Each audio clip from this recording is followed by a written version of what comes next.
Hello, welcome to অরিফাইম। অরিফাইম তোমাদের জন্য নিয়ে চলে এলো নেক্সট ওবিজি ক্লাস। আজকের টপিক কি? Physiological changes during pregnancy. Physiological changes during pregnancy. দেখো প্রেগনেন্সিতে কোন কোন ফিজিওলজিক্যাল চেঞ্জেস গুলো আসবে। দেখো ফার্স্ট আমরা দেখে নিচ্ছি। দেখো অনেকগুলো চেঞ্জেস, প্রত্যেকটা সিস্টেমে চেঞ্জেস আসবে। তো আমরা প্রথম শুরু করছি কি, হেমাটোলজিক্যাল চেঞ্জেস। দেখো হেমাটোলজিক্যাল চেঞ্জেস এই জিনিসটা বুঝে নেবে। এখান থেকে কয়েকটা কোশ্চেন আছে, কোথা থেকে আসে আমি লিখে দিচ্ছি, বুঝা গেল তো? চলো দেখো হেমাটোলজিক্যাল এর ক্ষেত্রে কি কি আসবে। ভলিউম, প্রথম কি প্লাজমা ভলিউম। প্লাজমা ভলিউমটা কি হবে, ইনক্রিজ করবে। কতটা ইনক্রিজ করবে? 40 থেকে 50%। ডিউরিং প্রেগনেন্সিতে প্লাজমা ভলিউম 40 থেকে 50% ইনক্রিজ করবে, মানে বেড়ে যাবে। ব্লাড ভলিউম, ব্লাড ভলিউম কি হবে, টোটাল টোটাল যে ব্লাড ব্লাড ভলিউমটাও বেড়ে যাবে। দেখো প্লাজমা ভলিউম বাড়ছে মানে কি, ব্লাড ভলিউম অটোমেটিকলি বেড়ে যাবে, বুঝা গেল? ব্লাড ভলিউমটা ইনক্রিজ হচ্ছে, কতটা ইনক্রিজ হচ্ছে?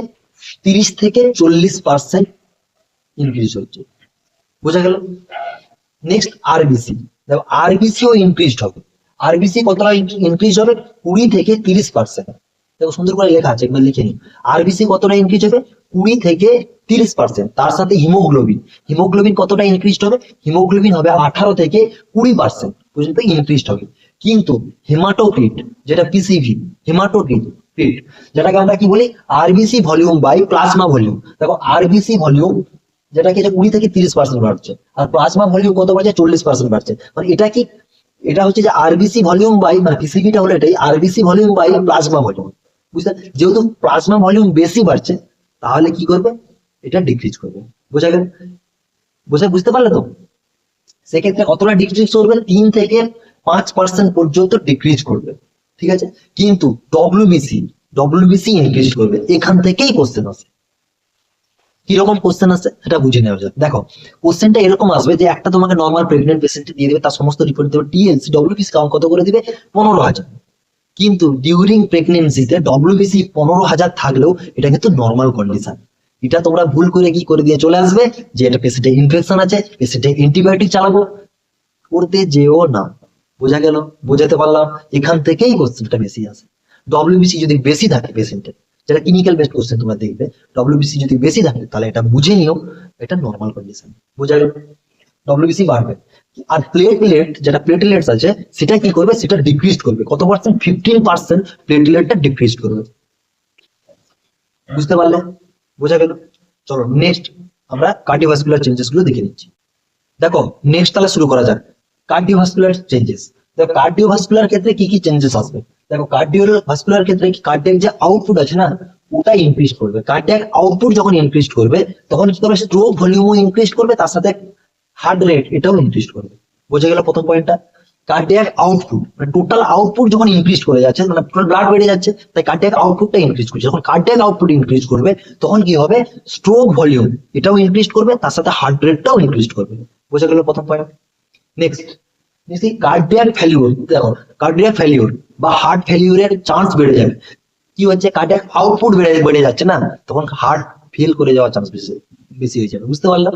যদি একটা পাম্প দিয়ে ধরো এক মিনিটে ধরো 10,000 লিটার জল যায়, তুমি যখন ওই পাম্পটাকে খুব স্পিডে চালিয়ে 1 মিনিটে 15,000 লিটার জল নিয়ে যাবে, তখন কি করবে, পাম্পটা অনেক সময় বন্ধ হয়ে যেতে পারে বা ঠিকঠাক কাজও করতে পারে। সেরকম কার্ডিয়াক আউটপুট মানে কি, আমাদের যে হার্টে যে ব্লাড ধরার ক্ষমতা, যতটা ব্লাড ধরে তা সেটা ধরার ক্ষমতাটা আরো বেড়ে যাবে। ধরো আগে ধরো 70 ml ধরতো, সেটা কিন্তু 80 ml ধরবে, বেড়ে যাবে, না আউটপুট বেড়ে যাবে। বুঝা গেল? তখন হার্ট অ্যাকচুয়ালি ভালো থাকলেও থাকতে পারে বা খারাপ হয়ে যেতে পারে, এখন চান্স বেড়ে যাবে হার্ট ফেলিওর বা কার্ডিয়াক ফেলিওর। বোঝা গেল সেকেন্ড পয়েন্ট? থার্ড পয়েন্ট দেখো, এক্স রে। অ্যাকচুয়াল প্রেগনেন্সিতে এক্স রে হচ্ছে কন্ট্রা ইন্ডিকেটেড। সিআই লিখে দিয়েছে, কন্ট্রা ইন্ডিকেটেড। যদি এক্স রে করা যায়, আমি বলছি না দেখো সব ক্ষেত্রে তো করা যায় না, এক্স রে হচ্ছে কন্ট্রা ইন্ডিকেটেড, এক্স রে করা যায় না। আমি বলছি যদিও তুমি করো তাহলে কি চেঞ্জেস দেখতে পাবে। এক্স রে এর মধ্যে কি, মাইল্ড মাইল্ড মাইল্ড কার্ডিওমেগালি দেখতে পাবে। বোঝা গেল? মাইল্ড কার্ডিওমেগালি দেখা যাবে। বুঝাতে পারলাম? তারপরে যদি ব্লাড প্রেসার, আমাদের যে ব্লাড প্রেসার যেটা থাকে, যারা প্রেগনেন্ট হয় তাদের ব্লাড প্রেসার স্লাইটলি ডিক্রিজ করবে। ব্লাড প্রেসার কি করবে, স্লাইটলি ডিক্রিজ করবে, কমে যাবে। বোঝা গেল? Next point, ECG. ইসিজি এর ক্ষেত্রে কি পরিবর্তন দেখতে হবে। দেখো লেফট অ্যাক্সিসে ডেভিয়েশন দেখা যাবে। বোঝা গেল? ইসিজি তে কি দেখবে, লেফট অ্যাক্সিসে ডেভিয়েশন দেখা যাবে। বোঝা গেল? ওটা প্রিভিয়াস পেজে থাকবে। বুঝতে পারলাম? কোনো অসুবিধা থাকলে কমেন্ট করে জানিও, ঠিক আছে? চলো নেক্সট। চলো নেক্সট কি, রেনাল চেঞ্জেস। দেখো রেনালের ক্ষেত্রে কি কি চেঞ্জেস আসবে। ফার্স্ট হচ্ছে কিডনি সাইজে চেঞ্জেস দেখতে পাবে, কি 1 সেন্টিমিটার পর্যন্ত কিডনি সাইজটা বেড়ে যাবে। ধরো এটা নর্মাল আগে সাইজ ছিল, সেখান থেকে একটু দেখো বেড়ে যাচ্ছে, দেখতে পাচ্ছ তো সবাই, একটু বেড়ে যাবে, 1 সেন্টিমিটারের মতো বেড়ে যাবে। বোঝা গেল প্রথম পয়েন্ট। কি থাকছে, size of kidney increase by 1 centimetre, সব দিকে 1 সেন্টিমিটার করে বেড়ে যাবে kidney. Hydroureter, hydroureter মানে কি, ইউরেটার যেটা আছে না ওটাও কিন্তু বেড়ে যাবে, হাইড্রো ইউরেটার মানে ফুলে যাবে, বেড়ে যাবে। বোঝা গেল? ইউটিআই রিস্ক, ইউটিআই এর জন্য রিস্ক বেড়ে যাবে। বোঝা গেল? ইউটিআই রিস্ক বেড়ে যাবে রেনাল চেঞ্জেসে আসবে। জিএফআর, গ্লোমেরুলার ফিল্টারেশন রেট, এটা কিন্তু 50% পর্যন্ত ইনক্রিজ করবে, বেড়ে যাবে, ঠিক আছে? 50% বেড়ে যেতে পারে GFR, glomerular filtration rate, GFR 50% বেড়ে যাবে। নেক্সট ইউরেথ্রা প্রেসার, ইউরেথ্রার প্রেসার বেড়ে যাবে। বোঝা গেল? আর নেক্সট কি, ব্লাডার প্রেসার, মানে ধরো ব্লাডারটা এইটুকু ছিল, প্রেসারে বড় হয়ে যাবে, বুঝতে পারছো? ব্লাডার প্রেসার ইনক্রিজ করবে। ছবিতে দেখো আমি সুন্দর দেখে দিয়েছি, ব্লাডের যে প্রেসার ডট ডট করে যেটা আছে ওখান থেকে যেটা আঁকা আছে ওটা হচ্ছে বেড়ে গেছে। বোঝাতে পারলাম? যদি না বুঝতে পারো কমেন্ট করো, সুন্দর করে লিখে নিও পয়েন্টগুলোকে। বুঝতে পারলাম? চলো নেক্সট। দেখো নেক্সট কি, রেসপিরেটরি চেঞ্জেস। দেখো রেসপিরেটরি চেঞ্জেস এর মধ্যে প্রথম কি 2, 4, 6 রুলসটা জেনে নিও, এখান থেকে পরীক্ষায় কোশ্চেন আসে। 2, 4, 6 রুলস কি, দেখো 2 সেন্টিমিটার, 2 সেন্টিমিটার কি হবে, 2 সেন্টিমিটার আড়াআড়ি, মানে এই যে লম্বা লম্বি, এখানে ধরো একটা লাংস আর এই যে লাংস, এই আড়াআড়ি 2 সেন্টিমিটার বেড়ে যাবে। বুঝতে পারলে? লাংসটা তার আগে বুঝে নিও। দেখো নিচে কি আছে, নিচে ফিটাস আছে, ফিটাস কি হচ্ছে অ্যাবডোমিনাল ক্যাভিটিতে পৌঁছে গেছে, ও কি করবে, এই যে ডায়াফ্রাম, এটা যেটা লম্বা দেখবে ডায়াফ্রাম, ডায়াফ্রামের উপরে প্রেসার ক্রিয়েট করবে, যখন প্রেসার ক্রিয়েট করবে লাংস কিছুটা উপর দিকে উঠে যাবে। কতটা উঠবে, 4 সেন্টিমিটার। বোঝা গেল প্রথম টপিকটা? 4 সেন্টিমিটার লাংস কি করে উঠছে, ডায়াফ্রাম প্রেসার দিয়ে তুলে দিচ্ছে। কারণ যেখানে মাদারের যে যেখানে আছে ওর ভিতরে কি আছে, বেবি আছে, বেবি থাকার জন্য ও কি করছে, প্রেসার ক্রিয়েট করছে ডায়াফ্রামের উপরে, কারণ ও অ্যাবডোমিনাল পেলভিক ক্যাভিটি অর্গান, ও অ্যাবডোমিনাল ক্যাভিটিতে পৌঁছে গেছে, পৌঁছে গিয়ে ও প্রেসার ক্রিয়েট করছে। তাই কারণে তোমার যে ডায়াফ্রাম ও লাংসের উপরে প্রেসার করছে, কারণ লাংসটা একটু উপরে উঠে, কতটা উঠবে, 4 সেন্টিমিটার হয়ে গেল। এই যে আড়াআড়ি, আড়াআড়ি লাংস কি করবে, এই যে নিচ থেকে যে প্রেসার ক্রিয়েট করলো একটু সাইডের দিকে ফুলে বেরিয়ে যাবে, তাই ওটা কতটা বেরোবে, 2 সেন্টিমিটার লম্বা লম্বি, এই যে লম্বাটা 2 সেন্টিমিটার বেড়ে যাবে। আর কি, চেস্ট সার্কামফারেন্স, আমাদের যে টোটাল যে চেস্ট, মায়ের যে চেস্টের যে সার্কামফারেন্স 6 সেন্টিমিটার বেড়ে যাবে, আগে যা ছিল তার তুলনায় 6 সেন্টিমিটার বেড়ে যাবে। এখানে দেখো গোল করে রাউন্ড করে লিখছি, যেমন সার্কামফারেন্স পুরো এই যে চেস্টের যে সার্কামফারেন্স এটা কতটা বেড়ে যাবে, 6 সেন্টিমিটার বেড়ে যাবে। বোঝা গেল? সেরকম আর আর কোন কোন ক্ষেত্রে চেঞ্জ আসবে না, দেখো টাইডাল ভলিউম এগুলোর ক্ষেত্রে কোনো চেঞ্জ আসবে না, বুঝতে পারলে? যেখানে চেঞ্জ হবে বলে দিয়েছি। চলো নেক্সট। নেক্সট কি, জিআইটি চেঞ্জেস, জিআই ট্র্যাকে কি কি চেঞ্জেস আসবে। বোঝা গেল? চলো নেক্সট। কি করবে, এইচসিজি হরমোনটা ডিউরিং প্রেগনেন্সিতে ইনক্রিজ করবে। এটা প্রথম তো এটা তো সবাই জানো যে ডিউরিং প্রেগনেন্সিতে এইচসিজি হরমোন ইনক্রিজ হবে। বুঝতে পারলে? যখন এইচসিজি হরমোনটা ইনক্রিজ হচ্ছে, এইচসিজি হরমোন কি কজ করবে, মর্নিং সিকনেস, নাউজিয়া, ভমিটিং, তাহলে কি একটা জিআই ট্র্যাকের সাথে রিলেটেড। বুঝতে পারলে? কি কি করবে, মর্নিং সিকনেস, নাউজিয়া আর ভমিটিং করবে। বোঝা গেল? বোঝা গেল প্রথম পয়েন্টে, যেহেতু এইচসিজি বাড়ছে, এইচসিজিটা কি কজ করাবে, নাউজিয়া, ভমিটিং এন্ড মর্নিং সিকনেস। বোঝা গেল? নেক্সট, কনস্টিপেশন, ডিউরিং প্রেগনেন্সিতে কনস্টিপেশন হবে, এখান থেকে কোশ্চেন আসে, ভালো করে একটু বুঝতে হবে, ঠিক আছে? কনস্টিপেশন হয় কেন হয়, প্রথম কি, পেরিস্টালসিস মুভমেন্ট যেটা আছে সেটা হচ্ছে ডিক্রিজ করবে, পেরিস্টালসিস মুভমেন্টটা কি করবে, ডিক্রিজ করে যাবে, ঠিক আছে? কেন ডিক্রিজ করবে, প্রোজেস্টেরন হরমোন, দেখো প্রেগনেন্সিতে প্রোজেস্টেরন রিলিজ হবে, সেই প্রোজেস্টেরন হরমোনের জন্য পেরিস্টালসিস মুভমেন্টটা ডিক্রিজ করে যাবে। কেন করবে, কারণ যেটা প্রোজেস্টেরন হরমোনটা কিসের কাজ করবে, স্মুথ মাসেল রিল্যাক্সেন্ট এর কাজ করবে, ঠিক আছে? এটাই লেখা আছে দেখো, পেরিস্টালসিস মুভমেন্টটা ডিক্রিজ করছে ডিউ টু কিসের জন্য, প্রোজেস্টেরন হরমোনের জন্য। প্রোজেস্টেরন হরমোন কিসের কাজ করবে, স্মুথ মাসেল রিল্যাক্সেন্ট, এই কারণে কনস্টিপেশন হবে। বোঝা গেল? নেক্সট কি গেল, লিভারের এনজাইম গুলো ডিক্রিজ হবে, লিভার এনজাইম যেগুলো আছে ওগুলো ডিক্রিজ করবে, ঠিক আছে?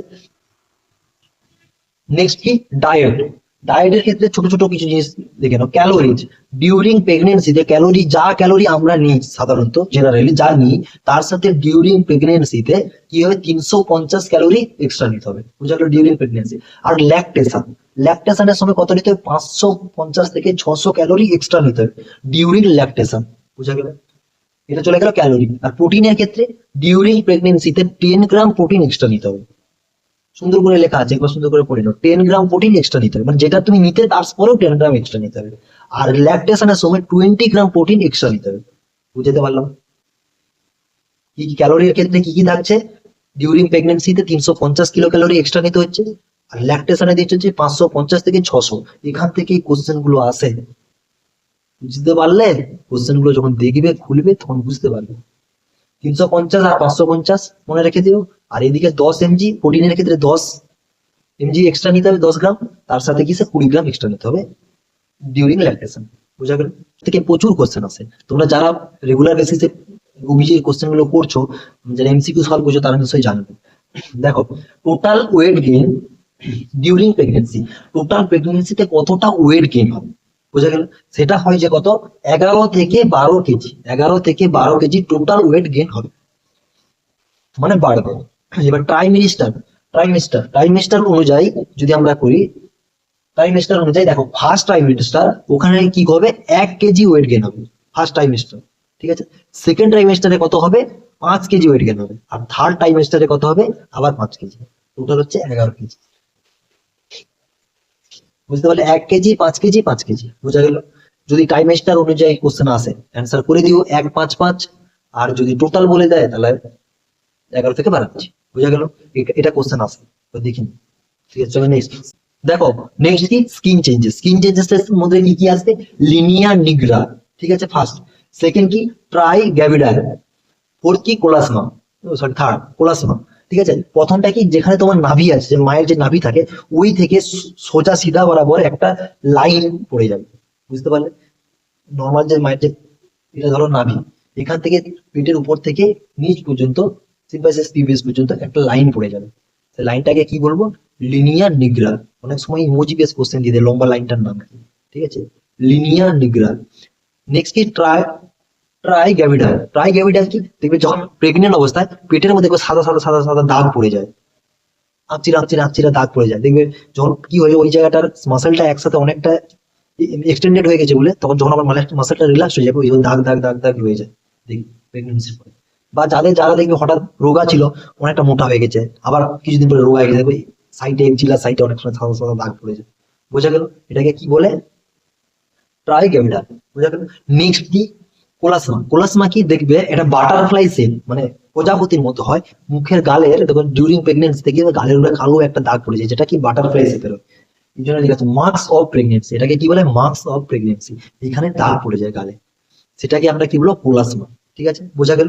এই 3 রকম চেঞ্জ, জেনারেলি চেঞ্জ দেখা যায় ডিউরিং প্রেগনেন্সি। যখন এটা কেন এগুলো পড়তে হয়, দেখো, বাই চান্স কেউ একটা প্রেগনেন্সি মা আছে, সে তো ভয়ে কাঁপছে, কেন আমার মুখে দাগ পড়ে গেলো, এই পড়ে গেলো। বলবে না, এটা নর্মাল কেস।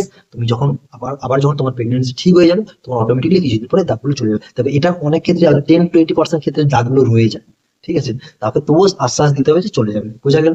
চলো নেক্সট। দেখো, নেক্সট কি, আমরা সার্ভিক্সে যে চেঞ্জেস গুলো হবে সেটা দেখে নেবো। দেখো, প্রথম কি, সার্ভিক্সে যে চেঞ্জ গুলো হবে, দেখো অনেকগুলো সাইন্স আছে সার্ভিক্সে। 3টা সাইন্স জেনারেলি আমাদের লাগে, পরীক্ষায় প্রচুর কোশ্চেন আসে, তাই এই 3টে সাইন্স দিয়ে পড়ে দিচ্ছি। আরো আছে, ওগুলো আর পড়াচ্ছি না, কারণ অনেক লেন্দি হয়ে যাচ্ছে ভিডিও। ঠিক আছে, প্রথম কি, গডেল সায়েন্স। গডেল সায়েন্সকে কি বলে, ফার্স্ট সায়েন্স। ঠিক আছে, ফার্স্ট সায়েন্স কোনটা, গডেল সায়েন্স। কি হয়, সফটেনিং অফ সার্ভিক্স। সার্ভিক্সটা কি হয়, সফট হয়ে যায়, নরম হয়ে যায়। ঠিক আছে, ওটাকে আমরা কি বলবো, গডেল সায়েন্স। যেটা কি ফার্স্ট সাইন অফ প্রেগনেন্সি। বোঝা গেল? কি সাইন, গডেল সায়েন্স। বোঝা গেল? সেকেন্ড সাইন, হেগার সায়েন্স। যেটাকে আমরা কি বলবো, সেকেন্ড সাইন অফ প্রেগনেন্সি। কি হবে, সফট লোয়ার ইউটেরাইন সেগমেন্ট, মানে লোয়ার সার্ভিক্স, সার্ভিক্সের নিচের দিকটা সফট হয়ে যাবে। বোঝা গেল? তাকে কি বলবো, হেগার সায়েন্স। এটাকে বলে সফট লোয়ার ইউটেরাইন সেগমেন্ট। ঠিক আছে, সার্ভিক্সের নিচের দিকটা যখন সফট হবে, তাকে কি বলবো, হেগার সায়েন্স। এই দুটো কোশ্চেন প্রচুর আছে, হেগার সায়েন্স আর হচ্ছে গডেল সায়েন্স। ঠিক আছে, এই দুটো থেকে এক্সামে প্রচুর কোশ্চেন আছে, এই দুটো ভালো করে। থার্ড কি, চার্ট উইক সায়েন্স। ঠিক আছে, সেটা কি, 8 সপ্তাহে, সপ্তাহগুলো একটু জেনে নেবো, এখান থেকে কোশ্চেন আছে। গডেল সায়েন্স হয় 6 সপ্তাহ। ঠিক আছে, সেকেন্ড সাইন যেটা হেগার সায়েন্স হয়, সেটা 6 থেকে 10 সপ্তাহের মধ্যে আসবে। ঠিক আছে, থার্ড সাইন, চার্ট উইক সায়েন্স, এটা কি থাকবে, এটা 8 সপ্তাহে আসবে। এটা কি হবে, ব্লুইশ ডিসকালারেশন অফ সার্ভিক্স।